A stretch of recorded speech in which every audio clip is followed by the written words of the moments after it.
Where have you been? What you been doing? Why'd it take you so long? These are the hot questions that we're going to answer here on today's Independent Artist Podcast. Welcome to the Independent Artist Podcast, sponsored by the National Association of Independent Artists. Also sponsored by Zapplication. I'm Will Armstrong, and I'm a mixed media artist. I'm Douglas Sigworth, glassblower. Join our conversations with professional working artists. Well, folks, we were supposed to record at 2 o'clock, and here Douglas and I are sitting down at 2:30 because, I wouldn't say hell is freezing over, but it's gotten pretty apocalyptic where you are. I'd say that. Crazy. We sit down to record, and it's like loud thunder. The house is shaking. I'm like, yeah, this isn't going to work out very well. Thunderbolt and lightning, very, very frightening. My nephew used to think that the lightning could strike him through a window, so he wouldn't go anywhere near glass. I was trying to tell him what bullshit that was, and he said, but you told me that. Yeah, I probably did. We're like, go to bed. I was babysitting. But no, I looked it up. That can happen. So, It's rare. If the lightning strikes me through the window, then it's my time to go because I'm not avoiding. Yeah, and we're not outside in a tent right now. We don't have to feel fearful for our livelihoods. Thank God. Jeez. We have not spoken on air in a long time. I did get a chance to see the lovely Sigworth duo, on the streets of Greenville, South Carolina. That was enjoyable. Yeah. Enjoyable to see you and Susan as well.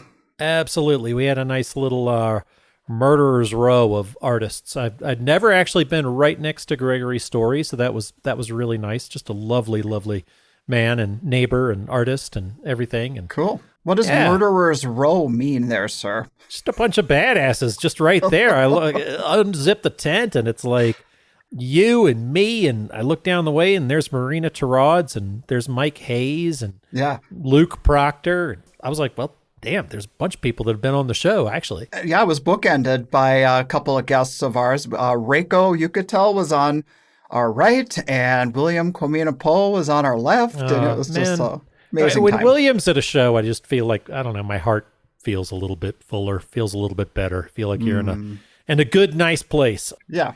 My, it was a little bit different of a show for me. I was selling jewels. I was plus wanting it there behind the jewelry cases with my lovely wife, Susan Elnora Jewelry. So that was fun. That's amazing. Yeah. How did it go for her and your experience?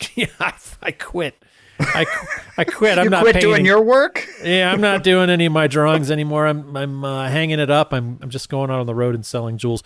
I'll tell you what, though, I did finally figure it out. It's easy to figure out sometimes, but when you're at a good show or whatever, but I feel like something clicked in my head, and I know how to work it and how to sell somebody else's work. And man, I could be hireable. I'm like, man, this is like, it's good work if you can get it. I was fielding dum-dums while she was having the personal connections with people. Oh, okay. You ever have these really deep personal connections with a client about your work? Sure. Yeah. And you wish somebody would just run a screen and tackle these people. Why does it cost so much? Like right in the middle of that was what I did all weekend. And I was like, come over here, Jimmy. I can answer the easy ones. That's right. Let's talk about cat buttholes. Okay. So cat buttholes. You don't talk about cat buttholes in your line of work? No, I haven't come across that one before. Huh. All right. Well, anyway, that was my job. But you've sold for her before. You've worked in the booth like that. But was this kind of a different experience this time? Yeah, I feel like the light kind of went on in my big, dumb, empty head, and I just was able to kind of step back. It was a really kind of a nice dance. So I don't know. It definitely made me feel like it was definitely a better show for me to go and help her sell than it would be for me to go and sell my own work there. It's just something about that community. She just clicks. So this time I finally caught the groove, and I know exactly what my job is. I don't know. You can't always hire somebody to help you. No, and you have I'm sure you have, I'm guessing, a more intimate knowledge of the process of her work, the jewels that she's sourcing, what goes into each of her pieces, that you can speak to the passion behind it. For sure. Something that somebody you hired just can't do, Right. They got a kick out of the fact that I'm a big 6'3" 3 men, and here I am in this booth with this smaller person, and I'm like completely deferential to her, and I'm like, nope, she's the boss, because they want it to be, if there's somebody bigger and manlier in the booth, they're gonna. And I mean that in a very sexist way, because as much as we try to fight that, sometimes people still, their unchecked biases, they look to the man and they direct the conversation, and that is such bullshit. So I'm glad that you were able to redirect it back to her, because she is the badass making the work, and awesome. For sure. And then they get really into it, and they want to ask me real questions, and I'm like, oh, you better ask the boss. Hold on. And she's in the middle of something else, and I'll bring her over. And I don't know, it was a nice little dance that we did, and it makes me feel more worthwhile. It's a very specific set of skills that we have, to take a line from Liam Neeson. But yeah, I have a very specific set of skills. Okay. Well, the last show was a little tricky for us because, we're getting all ready to head down to set up the night before the show opens. We could line up at 5:00, and we start getting text messages about the weather, big storms coming through. So the fire marshal, shut down the show site, and we weren't able to set up until the next morning. So I really appreciate that the show was willing to start things off at 5, which it's harder we needed on every them. minute of that. Yeah, it's harder on them.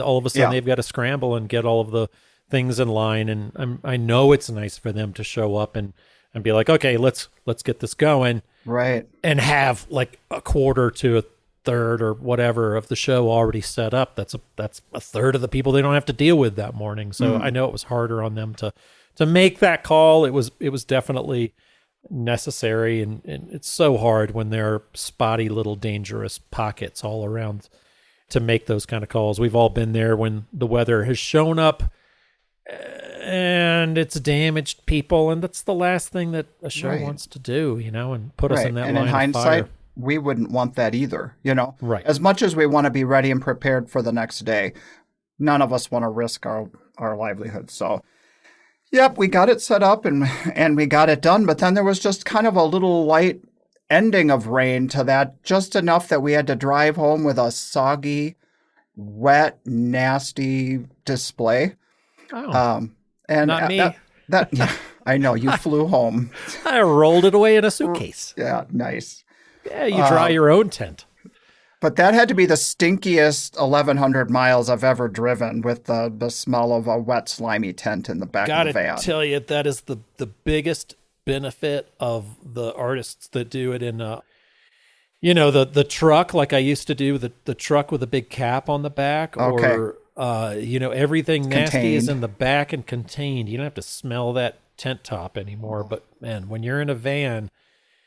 Whew, yeah, it's stinky, and then you gotta spread it out and dry it. And Yeah, we did that yesterday. We set up our double, and actually that drive home, it was hard to tell if it was us that stunk so bad or the whole art fair display. So that was a long drive back, that's for sure. man, it's been so long, and we actually did do an episode a couple of months back.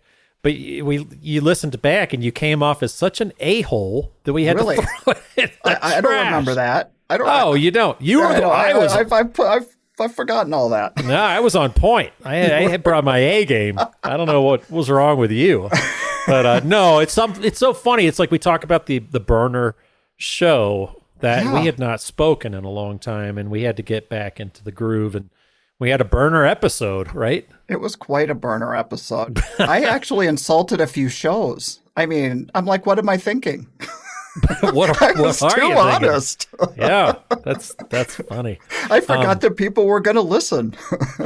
Well, it's easy to forget that people listen, and it is flattering that when people come up to talk to us at shows and just kind of chime into the conversation, right? Well, people might wonder why haven't we been recording? Why is this lag? I didn't want to. We didn't want to. We didn't want to. Yeah. It got to be a little much, but one of the things I was going to say about that was the whole honesty factor. It's hard to do a podcast when people listen because they like the honesty, but then people don't like the honesty. And so if you get into the game of trying to only say what people want to hear you say, it can be like, well, what do we talk about? I just don't Well, know. right. Yeah. It's like my ability to be honest ends where your ability to hear honesty begins.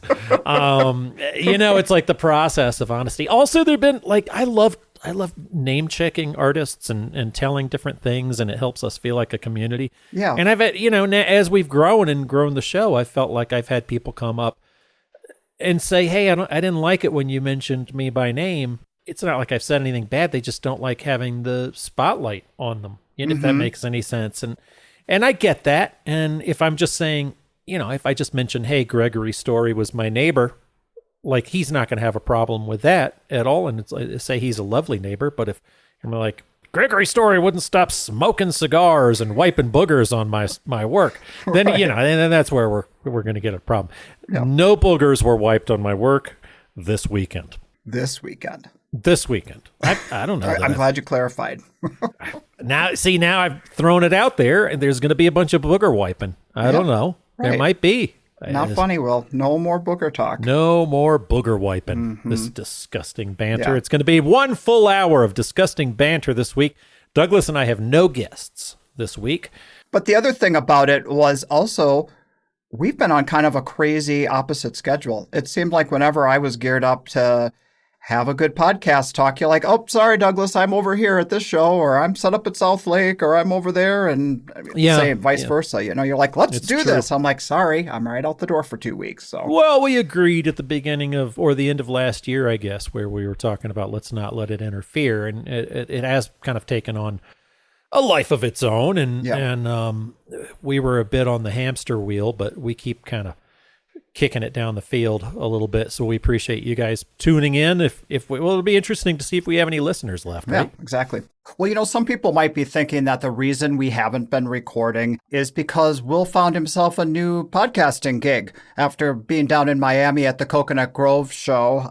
You got your taste of being on a different podcast. Will, tell us about that. Here's a funny story about that. I had done the first interview at I had a news tent down at this intersection. Because you keep it tight and entertaining? Is that why? Oh, So they send us both an invitation. They send a bunch of people to be on their little podcasty thing. And I record, sure, I'm game, I'm in. And Will responds with, hey, I'm really good at keeping it entertaining and tight. Who gets the invitation to do the podcast? Tight and entertaining. Tight and entertaining. Goddamn I guess right they every didn't time. Want, heartfelt and loose and verbose. heartfelt and sloppy. Dude, I did you the biggest favor of all time. It was the broiest of bro podcasts. Yeah, they were I like, would agree. Hey, what's going on? Hey. Cigars hanging out of their mouths. Yeah, it was very cigar-y. It was 10 o'clock in the morning, and if I'd wanted a shot of good whiskey, I could definitely have had one. They had literally had whiskey bottles lined up as the sponsors. Yeah. And if I'd grabbed one and just taken a pull off the top of them, like I would have gotten high fives. And yeah, right. I mean, that's the kind of, they were like, hey. Right. So, hey, level with me here. How much money are we making? I'm going to make $1 million, man. It just was, you would have hated it. And I was talking to Helen and Dylan. They were my neighbors down the way. And they were like, yeah, you looked a little out of your element. I was like, yeah, at least it wasn't Doug. And they're like, yeah, thank God it wasn't Douglas. I cannot see him handling the bros very well. Douglas is going to say, well, how did you feel about that? So the funny thing about Mr. Tight and Entertaining is that I've always hated those reply all emails when somebody but there's a new feature on the new Apple. You have to actually select not to reply all. If you just reply to the one, it's going to hit the reply all, send it to everybody. So that's what I did. Anybody that was interviewed and that was on that thing or had asked for it that was on that list, I was like, yep. We got to hear Will saying how entertaining he is. And don't forget tight. Don't forget tight. Man. But anyway, I had a great experience. And it was funny. I've got a new piece that I thought after the last two kind of longer shows that no one understood. Oh, I was like, well, nobody gets this piece. Maybe I'll send it to the gallery. And then I'm like, and then I got to a real show. And they were like, and everybody understood it. I was like, oh, all right. Now I'm right back in my element. And, right. And all yeah. this, so that's awesome. It's good to feel like you're in the right place again, you know. It's like, Yeah, it really is. And it kind of like, I just have made the mistake of trying out new markets. And that's never a mistake, but sometimes you gotta go back. It's like, okay, well, this show didn't get me. It didn't work for me, you know, or this show is a building block. And next year, I think I could make it do a little bit better. There've been a couple of shows where I've reconsidered over the years and been like, you know, I haven't done blah, blah, blah in a while. Maybe I'll go back and give it another shot. You know, maybe there's enough time between. And I get there and I'm like, nope, still bad. not my crowd. Exactly. And so I thought it was funny. There were a couple of instances where I did do a show. I've alluded to it a couple times, and lovely folks that have been coming around to some of the bigger art shows on the circuit and trying to recruit some fine artists for their show. Oh, let me guess. Is this the car show by chance? Yeah. That's the car show. So let's pull the wool back on that one and look at the nitty grit. Okay. You know, lovely folks that run it. It's super professional. I did it. I was recruited by some good friends. You know, they were like, yeah, I think you'll do really well. The one thing I always say about this is that, like, if somebody recruits me for a show and I don't do well, that's on me. That is not right. Yeah. You know, I'm running my own business. I can catch a lead here and there and try to figure things out, but I don't know. I thought it would resonate. I did not lose money, but man, I think honestly, you're dealing with the top 1% of the 1% for a clientele, and you're also dealing with the dudes who like cars, who are just wanting to walk around. Right. And I like cars and I like to walk around, so I'm not saying anything bad about that group of people, but they don't necessarily have deep pockets, you know? So you've got super deep pockets and then not so deep pockets. They're kind enough to put the movie car tent on the other side of the vendors. Okay. So everybody that wants to see the real car, from everything from the DeLorean from Back to the Future to the Muttmobile from Dumb and Dumber, they're all in there. I mean, you've got, and so you've got the movie cars that everybody wants to see on the other side of the vendors. So everybody kind of strolls up and back through it. I don't know. Do you feel like when you're at a show where the art isn't the primary reason people come, and they kind of have to look over at, you know, at the artist area and go, oh, I didn't know this was here. Wait, what am I looking at? And that's kind of a hurdle that you have to get over in the communication or whatever, you know? Can be. I had to learn how to talk about my work completely differently. Completely differently. I would have done better at this show. I had a 10 by 10 inline. Okay. I would have done better if I'd had a 10 times as much work, maybe a 40 by 40 with banners, and wasn't there, and hired attractive young people to work my booth. And you mean, like, if I had tuxedos and cocktail dresses and they're walking around and then they phone me just sitting in the parking lot, picking my nose and looking at my phone, and we're like, oh, well, let me see if the artist is available. And if I'd strolled in, but then they're like, but some of the people that were interested, or some of my clientele, was kind of like, they'd walk around, and if I could get them to turn their head away from the goddamn rolling marbles, then I'd have to say, like, they'd be like, well, what are you doing here? Yeah. Any rideable bananas at this one? No, not this time. But I love riding a good banana, though. Good God, who doesn't? Right? Who's with me? That's right. Man. Anyway, it was interesting, and I'm not advocating for buying 40 by 40 and hiring attractive young people. It just was a weird, different market. I mean, I was set up next to a dude selling big game hunting in Africa safaris. Not Africa safaris, but like, let's go to Africa and kill things. Oh. Guy. Right. Like that guy. And then, which I'm steadfastly, wholeheartedly against. Yeah. You know? I'm like, well, no small talk with that neighbor. No. I'm like, well, guess what? Phobos, it's only you. I'm your only neighbor. For 9 days. Right. So I did that, and then they were lovely. It was awesome I couldn't think more highly of Amy and Phil. So it was nice to see those guys, and Yeah. They were kind enough to, there's two of them, so they can kind of take breaks and go in and out. But Yeah. they'd cut my lights off and on. I would get to the point at the end of the day sometimes where I was like, I don't care who comes in, I'm done. Yeah, Turn my right. lights out when you Shop's closed. leave. Yeah, and or it's open, but the shopkeeper is not here. He's Yeah. descended back into his crypt, his Text coffin me for the night. if interested. Yeah, and that's the only time I Or actually not. did make a big sale. I did have one big sale, and it was because I was like, screw Yeah. this. I'm going to go watch him auction off the Batmobile. And so I did that and watched him do that. And then I got a text. While you were suffering through that thing, I was kind of suffering just with the doldrums of being home. Not that being home is bad, but the idea of it was like 4 months since we'd done a show and just starting to think about the year. It's like, Right. what's going on out there? And I just was just chomping at the bit to start interacting with people. Right. Friends for one, collectors. You take a break like that and you kind of have budgeted how much you're going to need to get through that. And when you watch that number start depleting, or if you're supporting Sure. your life on credit and then hoping to make it back, that's such a tough period of time to financially just be steadfast in everything's going to be just fine. Just Right. relax. It's going to happen. That's what I was dealing with. Yeah, you texted me before I left for that show. I think the FOMO lasted until you got a couple of text reports back from me. But I can't, it's funny. It's like some of these shows that are long shows.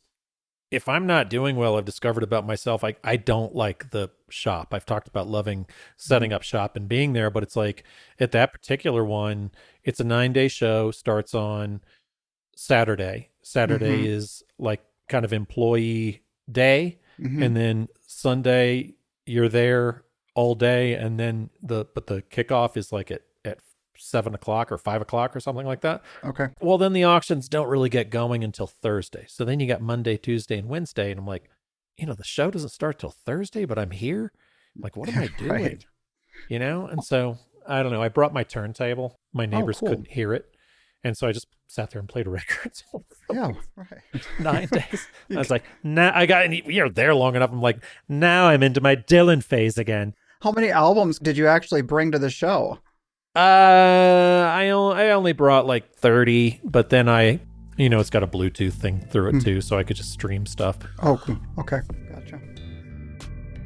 This episode of the Independent Artist Podcast is brought to you by Zap, the digital application service where artists and art festivals connect. Douglas, I'm thrilled this week that we are being sponsored and supported by Zapplication.org. It's really great that they appreciate what we're doing here on the podcast. And I appreciate what they are doing, basically because I feel like I am an intensely lazy man. And they make the entire art show process, signing up for shows, a lot easier. And they have that tagging feature for us. That way we can put little notes about a show to help us maybe with building that perfect tour. Or you can write whatever you want on it. You can write, hey, this show sucked last year, but it had promise. Huh? It's going to be exactly what you need it to be. And I appreciate that extra bonus feature.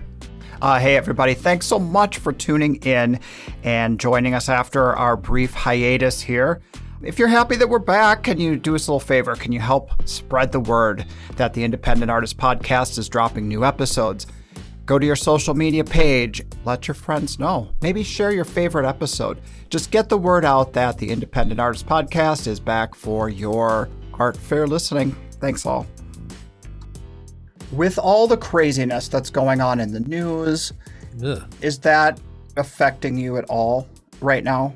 Any of that talk? I mean, I deleted Facebook because honestly, I could not handle watching my friends kind of circle the drain. I'm a liberal guy and a pretty proud Democratic guy, and it also it builds me up, and it just hearing you say the news, just saying the news makes my blood pressure rise. So it affects me. I don't know how much it's affecting the shows.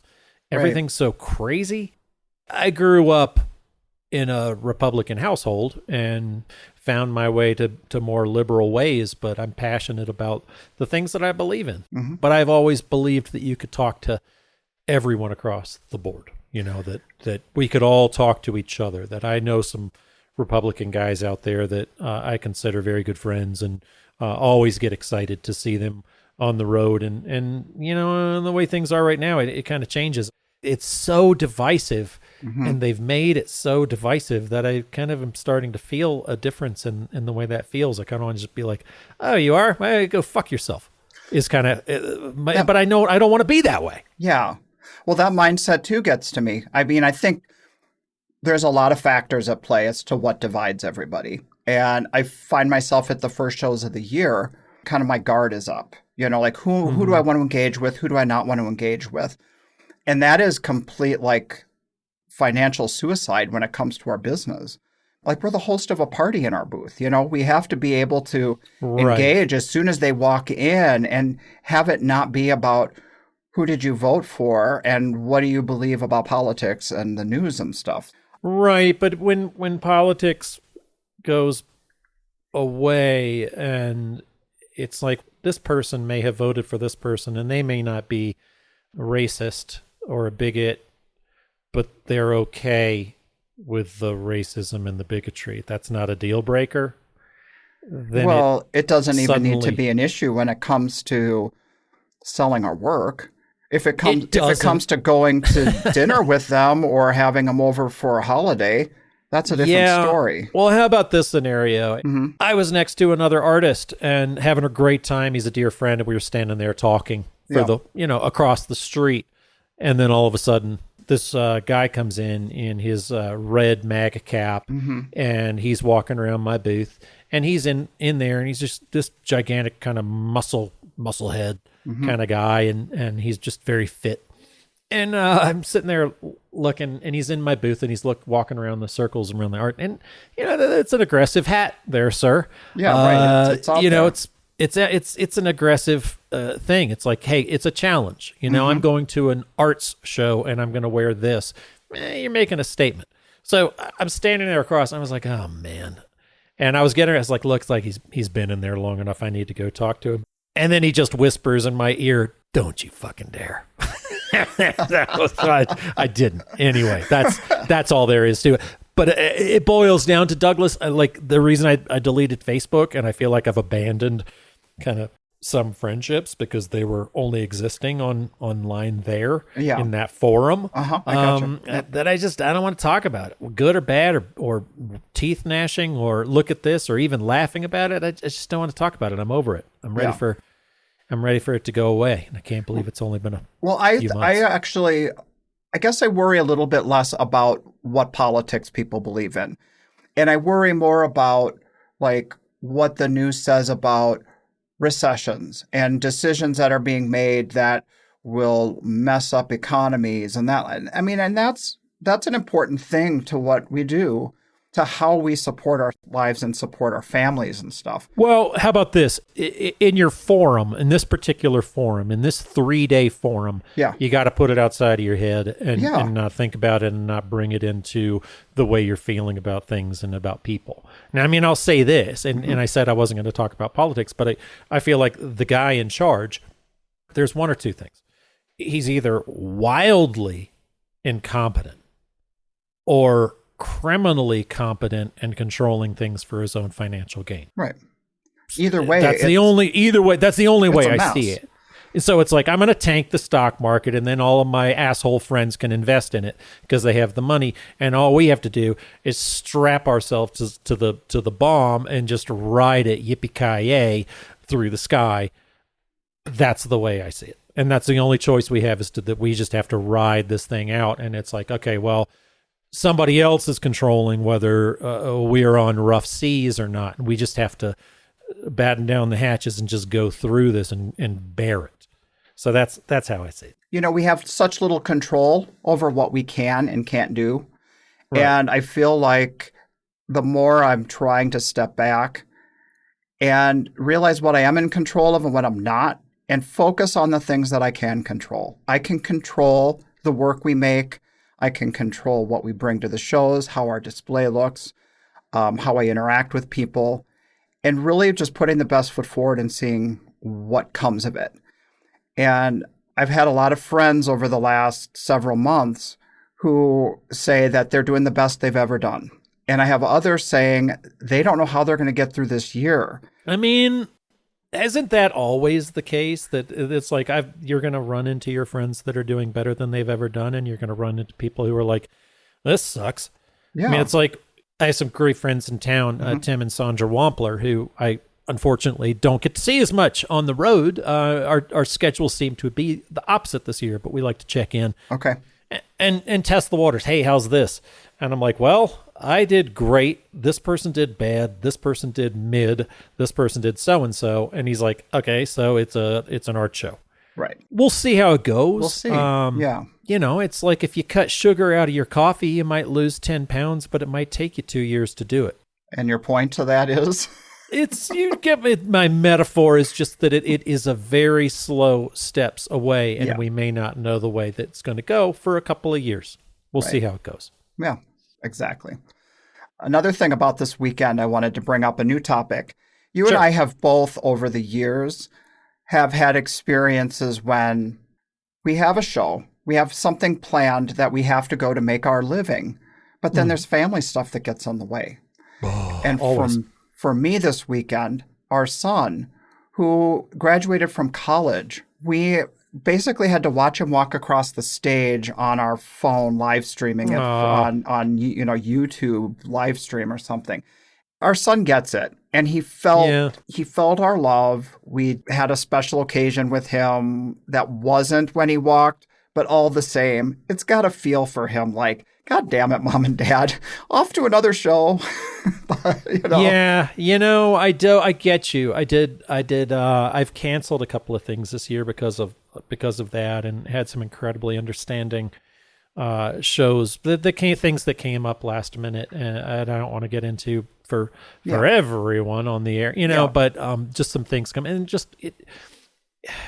that's been the other side. It's like, you knew ahead of time it was going to be graduation, so you could plan around it and you could celebrate ahead of time. And he knows the drill. He did get a nice graduation check from us, so the show helped contribute towards that. Well, see, he ain't getting the graduation check without there's a reason that he's in college. He understands, but it's just a bummer. And I canceled my niece's wedding for a show that I did a few summers back, and I did as well as I had ever done at a show.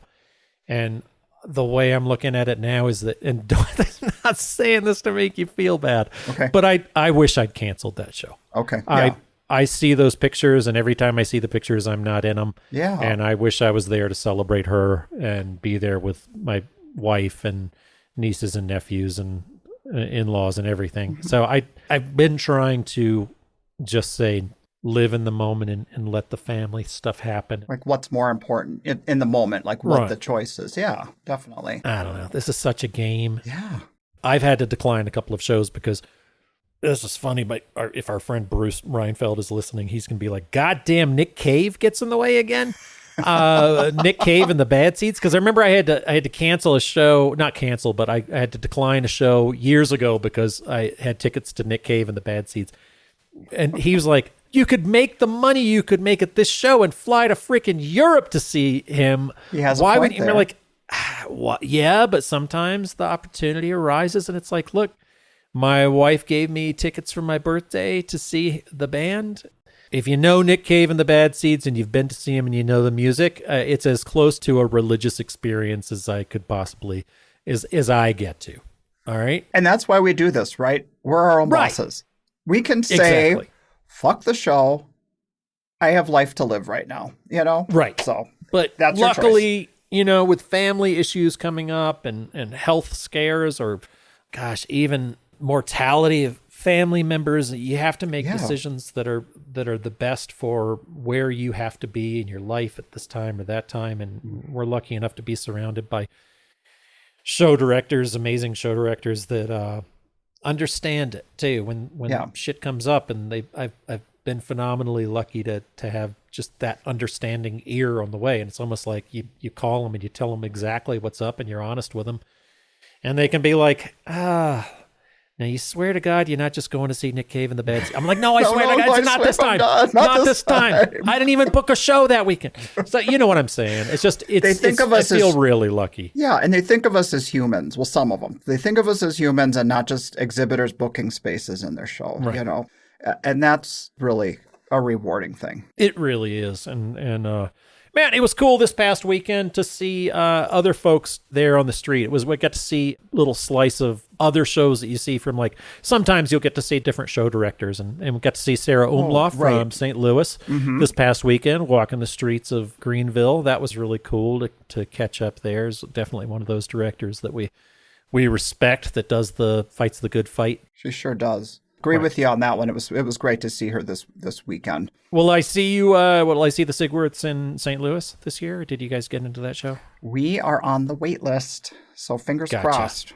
But yeah, that was a huge bummer. Actually, that's funny. We were talking about helping my wife sell work. I did not get into that one last year. Did get in this year, but like last year, I that's where I really started kind of cutting my teeth on learning how to sell jewelry. Oh. I helped her last year, and I still got to go. You were on site. Yeah, it's funny though when you're there at a show that you've done in the past, and you're there in somebody else's booth, and they're like, "What? I know who you are. What are you doing there?" And it's just it's like Fonzie is guest starring on Laverne and Shirley. How's that for right? How's that for age? More like Lenny and Like, Swiggy. there you go, attaboy. So yeah, it was definitely Sweeps Week. I was like, what's it? We're doing a little crossover. Like, why is he? And I'm sure every time you just walk down the street to go to the bathroom and another artist stops you and says, "Hey, where's your booth?" You're just like, a tiny cut right there, you know? Well, that's how you realize it. But it makes a big difference when you make the commitment to be there for somebody else. Mm-hmm. And they do want to know, how's your show going? I'm like, I'm not here. Poof. I'm just visiting. Right. I hope that works out for you. It'd be fun to see you. It always feels like one of the last shows of the year, that St. Louis kind of end of. I wanted to bring this up for a while now, and I keep, when we see each other, I forget to bring it up. But you know how Lakefront and Old Town here in June are on the same weekend this year? Yeah. So that's a big decision for you guys, right? Well, I had thought to myself when I saw that they were on each other's weekend, it's like, how are artists going to choose? Because typically it's like Old Town followed by Lakefront, and a lot of people will do those in their run. So when if you're lucky enough to get them both, right? If you're lucky enough to get them both.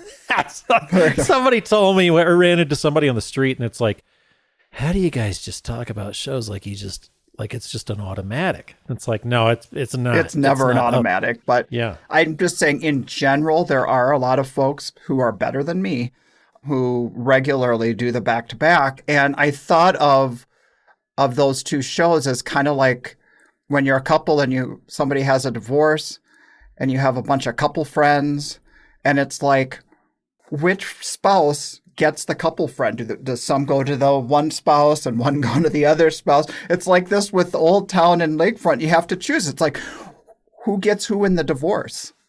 It's funny you say that. I've been through a divorce, and I've lost friends. And, have you? And oh yeah, definitely. But it's funny, like my ex and I are definitely at a certain point where we never are asking people to make that choice. They just kind of chose to do it themselves. And it's like, okay, go ahead and take that ship. You might actually see us all still, hanging out in the bar at the same place. What happens if we're both there? So I actually know of some artist couples who are having to split. One's going to Old Town and one's going to Lakefront just because, the divide of the weekend. Well, that you can't do that. The artists are individual artists, but they're married or couples. And so one is selling their work at Old Town and one is selling their work at Lakefront. So like you got Mike Hayes at Old Town and Amber Marshall at for instance, that's not actually happening. That's not the one, but yeah. That's funny. God, that's really funny. Yeah. Or I could see that. It's a shame. It's same thing happened. Easter fucked everything up this year. That was a big one where like it ended up being Fort Worth and Dogwood have kind of flip-flopped and flirted with each other throughout the years. Oh, and, sometimes on the same weekend, yeah. A lot of times. So of it's not that unusual that you'll have the Atlanta contingent and the Texas contingent. But then this year it was Woodlands, Dogwood, and Main Street, and that was pretty wild. Wow. All kind of, and it just makes you wonder whether it's easier to get into, when everything's at the same weekend, whether it's kind of easier. But I swear to God, that Easter just screwed everything up this year. Yeah, definitely. I had wondered how the Lakefront to Old Town thing happened. And technically, they're both in the right. I mean, Old Town is always the second weekend of June, and Lakefront is always on Father's Day weekend. Well, this year, Father's Day weekend is on the second weekend of June. So it wasn't like one was taking a stab for the other show's spot or anything. June is just ridiculously packed, and everybody always has to make these decisions. Exactly. But Old Town and Lakefront is typically back-to-back as opposed to the same weekend. But this year, you could do Columbus and then one of those, or Rittenhouse or something like that. But it's like just being so far away from home, it's crazy to... For sure. I don't know. Hey, something our customers always ask me when they come in our booth is, how often do you ever break a piece? And never. I mean, it's pretty much the answer is when we're going to shows, never. Well, I can't say never anymore. Oh, there you go. What happened? What'd you break? So I am holding one of our big voluminous spheres, and I'm talking to this woman. My head is turned. I'm showing her how it looks, and I go to put it back, and I think I'm got it good where it needs to be, and I let go of it, and I basically just launched this big piece of glass onto the bricks of Fort Worth, Texas. It sounded like a bomb exploded. Oh, my God. You hear this loud, and then this hush of silence. You look around, and everybody's just horrified. I'm like, I just want this to just go away. I want to clean up all the little tiny shards of glass as fast as I can, get them in the garbage and move on. But it just turned into like a big distraction. It was awful. Yeah, I'm sure. Plus, you're so crammed in there next to people. I'm sure it went underneath the tent. What's the radius of a Sigwarthian piece of glass? That went a good, I don't know, 5 feet radius. Oh. But we were on the bricks. You can't really sweep it. They went into all the little cracks. And the last thing you want is somebody to walk in and see your broken glass on the ground, because then that becomes another conversation, which leads to not buying. Right. So we're using like a cast on your foot. Tape on the ground to try and pick up all these little tiny little specks of glass. And just let it be in there. Let it like the pine needles of the Christmas tree of yesterday. Yeah. Just let it just filter down into the cracks. Just grind it in. remember, man, that you are dust, and unto dust you shall return. I remember that from my As Catholic sand days. through the hourglass, so are the days of our lives. We were the beer, like last show I did, I was the beer magnet. I had two just gigantic full beers. At least I'm shocking the beers right out of their hands. They just slipping and like, God, They kept dropping them in your booth? Yeah, I had had a hot beer times in my booth. That was God, what was the show years ago where if you're riding your horse, whether you're a cop or some, pseudo cowboy for the kids or whatever, and you're riding your horse through a show, it's only a matter of time. It's like you're riding a bomb. You're going to ruin someone's day. Like there is going to be. Are you saying what's going to come out of the butthole? Is that what you're talking about? No, jeez. What are you talking about? You're riding a bomb. You are. I'm not talking about the worst butthole you can sweep. I actually think horse poop smells just fine. It's just oats, and grass, and it's very natural. But man, horse pee, no, it's like a dehydrated human pee. I remember being next to somebody, and they just sat there when their whole booth just filled it, and they just ruins their show. Like, what are you going to do? Like, so it just feels like it's such an aggressive move to be riding this thing. It's like, they're going to do it eventually. Yeah. You're going to ruin somebody's show. Like, what do you, like, just because you want to dress up as a cowboy? Like, get out of here. I want to see the horse. This sounds like Texas. Honestly, it sounds like Texas. Yeah, that was so Texas. Yeah. Hey, I posted this on Art Fair Review about Texas. There was one of the shows, they had a sniper crew working. And they had a proud photo on their Facebook page of these officers with their long guns. And Jesus. on the one hand, I'm grateful that if something crazy were to break out, we've got somebody there to handle it. On the other hand, it's scary as shit to see that walking down the street with these weapons of war. Yeah, it's pretty disconcerting. I mean, I get it. You have to do, like you have to fill, it was kind of cool. I see them filling the different water barriers and things like that. And, you have to do that. But, you don't want to announce to people like, we're filling the water barriers because there's a very good chance that an automobile could come in here and try to kill 30 or 40 of you. Yeah. It's just like the open carry people that I've seen on some shows, they're walking around and it's like, look, I don't know what kind of gun control this kid has. Now you look exactly like the same kind of guy that's going to come in here unhinged. So they're making everybody uncomfortable, and that's part of their, that's part of their wiener outside of their pants routine. That's just what they're doing. It's just, put it away. I don't want to see it. That's what I said. That's what I called it. Yeah. So just put it away. Put it in your pants. Put it in your closet. I don't want to see it anymore. Just put it away. I just yeah, put it away. All right, let's change the subject. Change the subject. Speaking of putting it away, I like my goal in talking to you a lot of times. Yeah. is to see if I can just like end, like make you completely speechless, so you can't say anything, and he's like. It's like I can hear your eyes like, moving to the list. Man, like, jeepers! I can't see if I can make Sigworth say jeepers. All right, moving on. You go out on show runs sometimes, and when you do a back-to-back and you don't get to come home in between, it's just the drive home just felt like I've lost complete and utter track of like timing. It's like, where are we? When's the last time we were home? Right. Am I going to cut the fucking grass as soon as I get home? I mean, it's like there's so much going on in 2 weeks, especially in May. I mean, we took orders at the first weekend show that I can barely remember what they even look like, because just so much time has gone past. So luckily I take very detailed notes so I know exactly what we're doing when we get home. I took detailed notes for Susan. I wrote, here was my note. I said, resize this ring. I sized their finger. Okay. I sized the ring. Didn't write it down.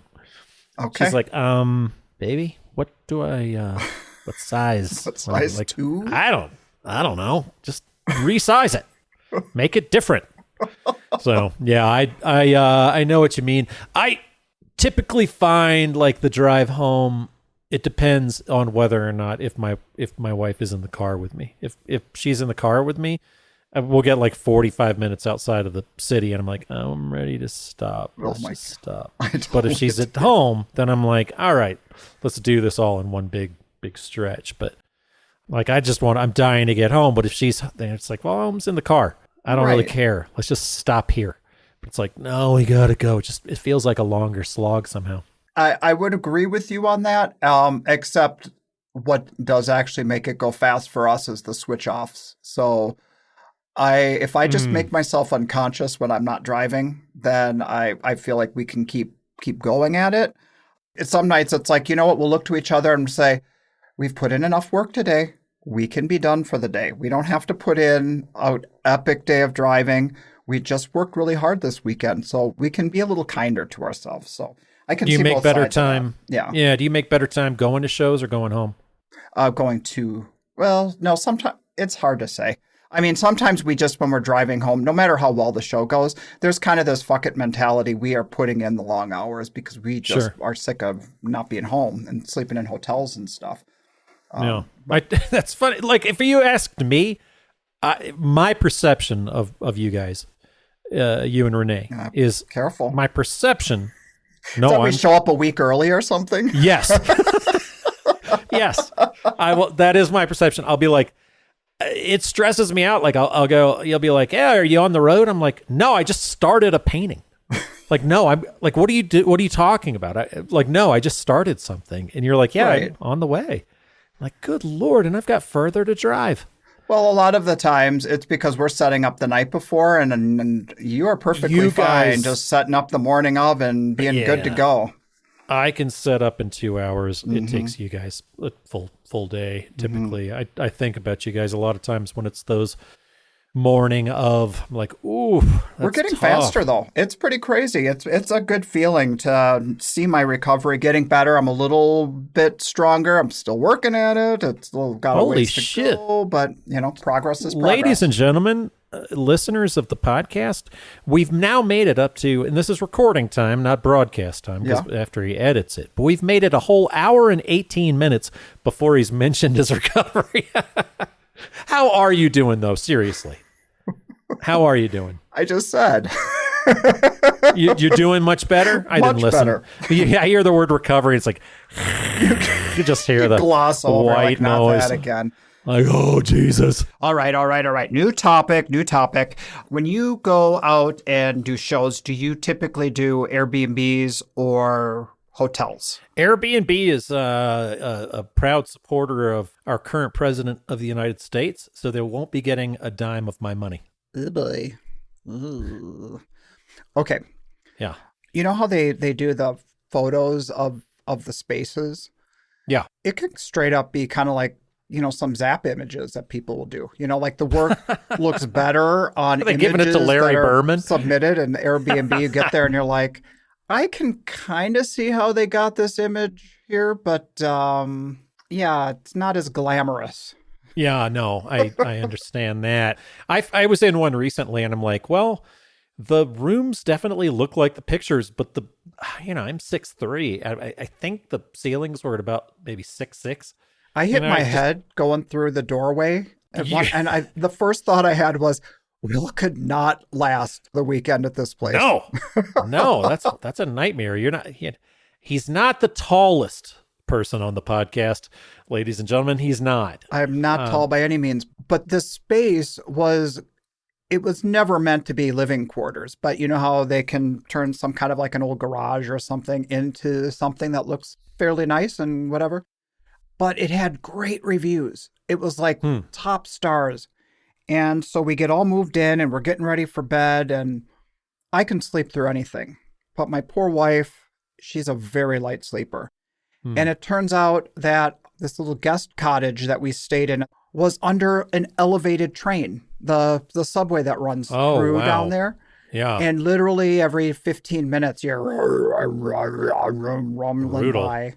Yeah. Luckily, I had my noise canceling headphones for her, so she was able to. I bring a gigantic box fan, like just a cheap plastic fan, and turn it up on 3, and it's just, wow. Like so a I bring sweet that lullaby. everywhere I go. It is, and it's better than the electronic white noise things on the phone for me, because I always feel like there's too much tenny treble in those. I feel like it's really piercing. Okay. I can't remember the color. It's like orange or brown is kind of okay, but I kind of also hate it. So I use that box fan. Walking into the Marriott courtyard and carrying my whoopee and my box fan. It can be comical, some of the shit we throw onto those luggage carts, us artists. We literally are moving in for a spell. Oh, yeah. We had some galleries that we talked to throughout the course of the run, and, we might work with some of them. Mm-hmm. But when I did the math, I just couldn't bring myself to hand over 50% for it. And I just can't. I get myself into this position all the time where I'm like, it would be really nice to have a source of income coming from a gallery, a couple galleries here and there, where we just send the work and blah, blah, blah. Well, I just cannot get over that 50%. I just can't do it. Then you're selling it at wholesale. That's what Chris Jackson would say. Because he was like, I went through the exact same thing. A guest we had on towards the end of last season, and maybe the last time I recorded. Perhaps.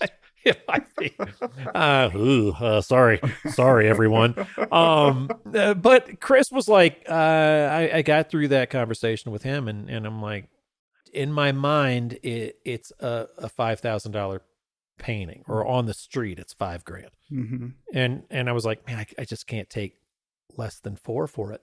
And he's like, then it's an $8,000 painting. Like, you just figured it out. You're selling it at less than retail. Mm-hmm. And I'm like, all right, well, that's if that's, you got to figure out a price if you're working with galleries that you are comfortable with. I mean, to I get get it. that, but I also know from doing this what sells and what sells at what price point. And I Sure. like the flexibility of if I'm feeling like the market is changing and that price point is now too high or too low, that I can adjust it on the street. And I guess the big thing that gets to me is, okay, we're going 50-50. We go halvesies on the people who make it with the people who sell it. But then you got to take into account the fact that, well, we're not really getting halvesies because we're covering the cost of how much the raw materials cost and how much goes into making it. And then we're Right. getting that remaining portion of that.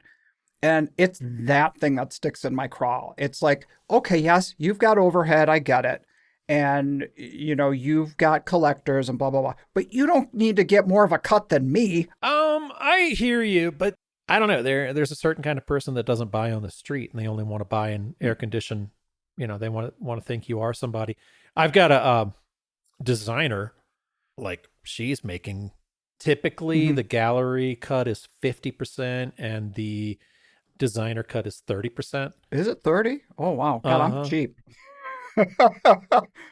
I do 20 sometimes. I mean, it's it's whatever you want to give them. Yeah, It's whatever right. you negotiate. But typically, I do 30%, Okay. and like the one that I have so much earns the 30%. There's no way I get into some of these houses. They're not seeing me on the street and bringing me into the fold. They need a designer to hold their hands and tell them what looks good. And she sells monster pieces for me. So I'm like, yeah, you earned it. You earned your cut. At the end of last year, we got a letter from a listener, another artist, who they have a show that they like to do in their hometown. And they noticed that, things were slipping. They weren't happy with how they were doing things. And they wanted to know if they should reach out to the show, if they should explain what the show should do better. And I'm kind of laughing as I'm saying this because I have an opinion on what I would say, but what would you do? I don't know. People will ask me advice, but when it's separate from that, it's like, well, do you have a good relationship with the show director? Like, do you Right. have a good? Yeah. I mean, it's funny when you see things change, and people are like, well, you look forward to the T-shirt that they used to give you, and a lot of people used to give the T-shirts. And man, I'll tell you one thing: nothing is better advertising than seeing your fellow artists wearing the T-shirts of the show. I mean, if you want to talk, they wear them all the time. It's set up. You're sitting there set up, and you're looking across the way, and you're like, oh man, that guy does X show or Y show. So when you cut the T-shirts, I don't know. Boy, did you ask a different question than that. That has nothing to do with what you asked. What did you say about T-shirts on my... Just go ahead and ask again. You're like, what do you do when somebody wants to give advice? And you're like, I like a free T-shirt. What? Like, I don't want to get paint on myself, so I need something to paint it. I don't know. That's up to you, case by case, right? I wouldn't like get in the show's business. I mean, if they're a receptive art fair director who isn't gonna like get their nose out of joint because you know better Right. than them, then God, that's tricky. approach it with kid gloves. But otherwise, this is your livelihood. You don't fuck that up. So if it's not No. working out, go somewhere else. Pick a different show. Also, yeah, I mean, there's a show that I love. I absolutely love, and I have made a fortune at it over the years. And it started changing, and the new people came in, and they started making it more local, and you can kind of see it changing over the years. And it's like, well, I'm still getting in, and I'm still doing well. I see him fucking it up, but they're also the same type of people who I'm like, I'd never mention it by name, and I'm certainly not going to put anybody on blast on the show. That's certainly not the reason we started this. Exactly. And not what we're after. But it's tricky. Like, I don't actually know the new directors well enough to say something, and I think it's limited the people who well enough to talk to on a human to human basis that would respect your opinion and not make you feel like you're coming off as a jerk. So it's really, I don't know. And some shows have different pressures. We've talked about it with different directors on the air, just the different people in the whole organization, sponsors, stakeholders, whatever, have different needs. And Right. so we don't know what pressures they've got going behind the scenes. So then you realize the show is diverging from what you want it to be or need it to be. So just move on, I guess. Yeah. Lots of shows do lots of things differently. That's what a big nothing burger that was. I don't know, unless they're really driving into the ground, maybe just send them a letter. I don't personally believe in anonymous letters. I generally think that's pretty chicken shit way to be. I think you should probably just, if you have a problem with somebody, just speak up to it. But I don't know. I've got good relationships with people, and I have an ability to communicate better. Yeah. Right. Here's a story for you. You know how we all love the sponsor booths, right? I mean, they pay for the booth. Like, it depends. Yeah. Like, I've got the pro and con, whatever. Love-hate relationship. Absolutely. I'm certain that they keep booth fees down and right. streets open and the wild spinning wheel of free giveaways. And well, that's the thing I hate is the spectacle. You know, it's like, right. Hey, come in here so I can... whatever, get you in the door. They're looking at the free little bauble they're going to get and not the artwork. But so at a show this past season, I'm thinking we've got this really great corner booth and a lot of exposure. People can see us. You start to lean into that and feel grateful for it and have a good positive attitude. And then a sponsor booth shows up like an hour before the show starts. And they know the booth is supposed to be somewhere in that general area, but they felt like where they really wanted to be was a side-by-side booth next to our corner. So we would lose our corner, basically, because that's where they wanted their sponsorship booth to be. Well, bless their hearts. I'm really working on my patience and my ability to communicate and not get hot-headed. But the dude in the sponsorship booth, he wasn't having it. I mean, as I'm being calm and whatever, then he gets a little bit... huffy, and I matched and raised him, and so finally it just turned into a scene. And that's what I was trying to avoid. I was trying to avoid the spinning wheel, the come look at me and not over here. Thankfully, the director came by and mediated and pointed them in a better spot, which we were all happy about. I think he was really happy not to be right next to us after that interaction. After your fussy off? I'm not going to get enough fussy off with you. I'm not winning that one. Fussy off. Thanks, Will. Fussy off. You and I, we've never had any head to heads. It's always, I respect the way you go about your business, sir. I will laugh though, because didn't you have, who was it who came in to your booth and asked if we had a big huff or a big fight or something, and that's why we weren't recording? Yes, that is right. And Summer, thank you for giving me like a full show's worth of laughs about this one. But did you and Douglas break up? She was Summer Leidick was my neighbor there behind the booth at South Lake a few weeks back. So that was nice to see her. I mean, it's fun to have a neighborhood where you have some similar artists, and I've been lucky enough to be kind of backdoor booth neighbors with some of the same folks. And I've gotten into the same show the last couple of years, and I've had Prince Duncan as my backdoor neighbor, and he and I just he is, and we just have this area where we hang out. He likes to hang out in front of his booth, and I like to hang out behind mine, and with the door open, and you can see this walkway that goes into his booth from mine, and we just have this almost like office where we just hang out, and it's like we're back to back, and he's the most agreeable guy in the world, where you just like he's got all these people, and like he'll have customers come in and they spend a long time with him, and I can tell when he needs me to break it up. He'll kind of shoot me a look, and I'll come in and be like, I've got this designer that needs to speak to you about this. Can you come speak? So it's killer to just have those kind of relationships. And that's awesome. Yeah. At different shows. Yeah. I like him a lot. I can't remember. I think it was Alexandria spent the whole weekend. Howard Allen. And Howard Allen one.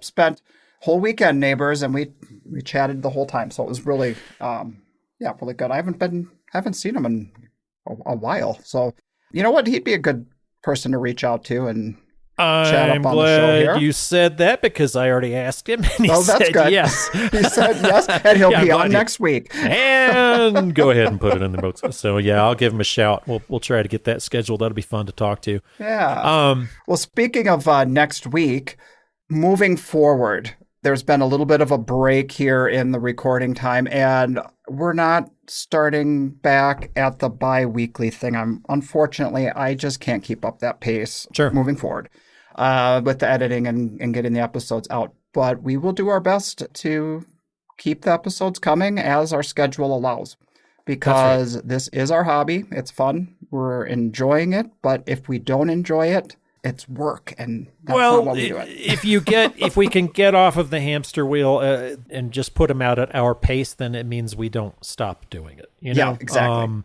And we can continue to do it at the pace that we're doing it. And I feel like we've got a lot of episodes logged. We've been doing this for how many years now?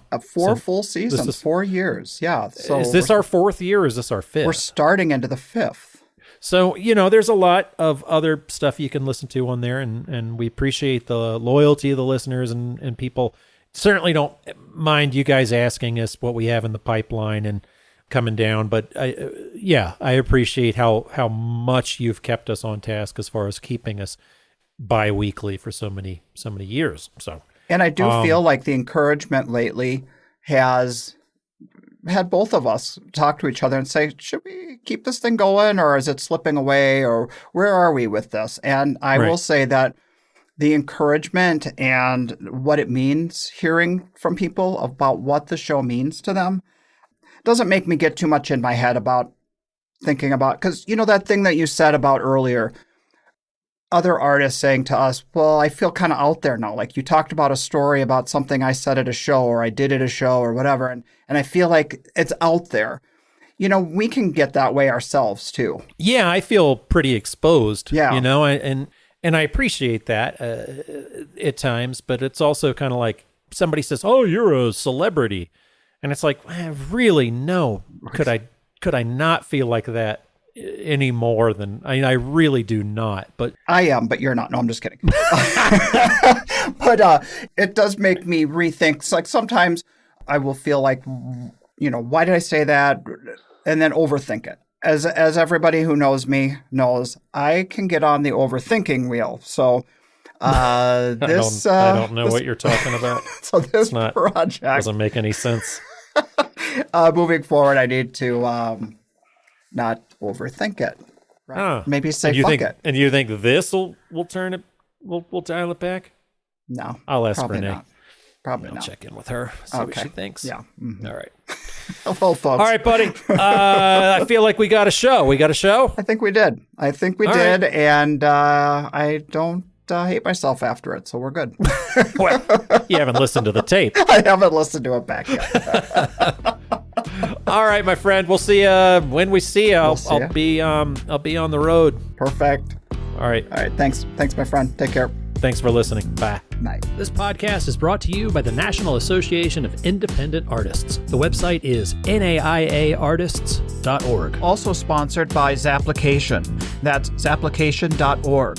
And while you're at it, find us on social media and engage in these conversations. Be sure to subscribe to this podcast to be notified when we release new episodes. Oh, and if you like the show, we'd love it if you would give us your 5-star rating and offer up your most creative review on your podcast streaming service. See you next time.